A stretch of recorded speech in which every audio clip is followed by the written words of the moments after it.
Sillón número 38. Histología. Al sillón número 38 de la Academia le cabe un honor muy especial, el de ser el único que ha sido ocupado por un premio Nobel. Antonio Codorniu, y nieto de Samaniego, fue el primero en hacerlo en 1864. En 1896 le sucede Mariano Salazar y Alegret, y a este, en 1907, Santiago Ramón y Cajal. A su muerte, y tras la dispersión de los miembros de la Escuela Española de Histología y la Guerra Civil, ocupa el sillón en 1942 Emilio Fernández Galiano. Maximino San Miguel de la Cámara le sigue en 1956. Dimas Fernández Galiano y Fernández en 1963 y, por último, Antonio Campos Muñoz desde 2004 hasta la fecha. La histología ha cambiado mucho desde la época de don Santiago hasta el día de hoy.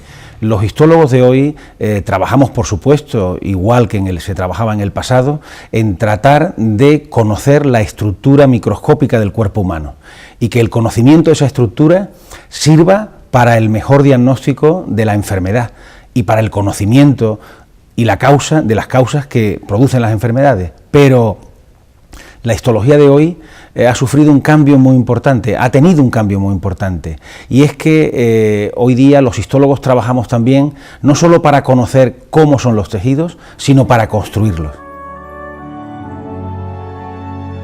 A Antonio Codorniu, médico y cirujano militar, le debemos su renombrada Topografía Médica de las Islas Filipinas, y a su sucesor, Mariano Salazar, un destacado magisterio en el campo de la clínica.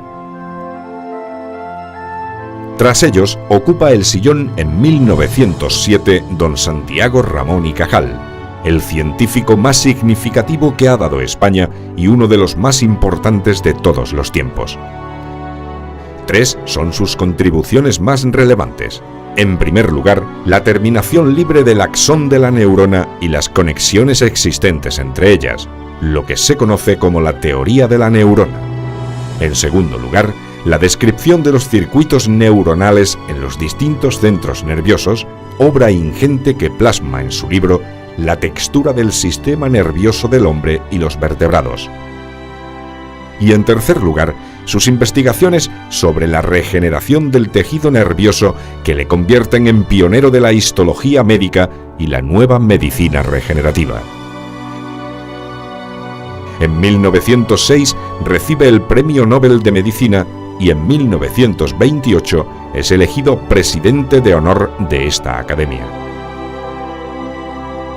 Emilio Fernández Galiano es el siguiente académico con la medalla 38. Investigador de gran talla y autor de trabajos de gran originalidad en el campo de la estructura celular y de los tejidos. En 1956, con Maximino San Miguel, ingresa en la Academia un naturalista vinculado al estudio de la relación del ser humano y su entorno.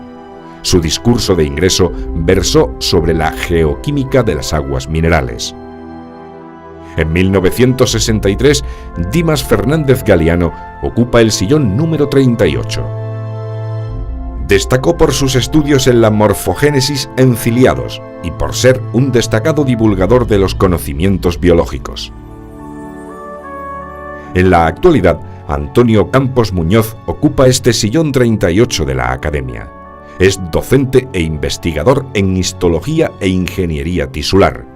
Él ha sido el promotor en España de un cambio de paradigma desde una histología descriptiva y funcional a otra constructiva y terapéutica basada en la ingeniería tisular. Ahora los histólogos trabajamos por construir tejidos que sean útiles a la terapéutica. Ese es el cambio fundamental de la histología de nuestros días y ese es nuestro reto. Ese reto tiene un nombre, se llama ingeniería de tejidos y tenemos que construir estos tejidos, repito, para ser útiles en la terapéutica. En mi caso concreto, en mi laboratorio, trabajamos fundamentalmente en la construcción de algunos tejidos como córneas. Hemos construido córneas artificiales que están ahora comenzando su ensayo clínico, hemos construido mucosa oral artificial y trabajamos en este momento en asegurar la viabilidad y y la calidad de estos tejidos nuevos que esperamos puedan ser útiles a los pacientes, fin último de nuestra actividad como médicos. La historia de este sillón de tan ilustre pasado y tan prometedor presente es también, por tanto, el anticipo de la forma de hacer medicina en el futuro.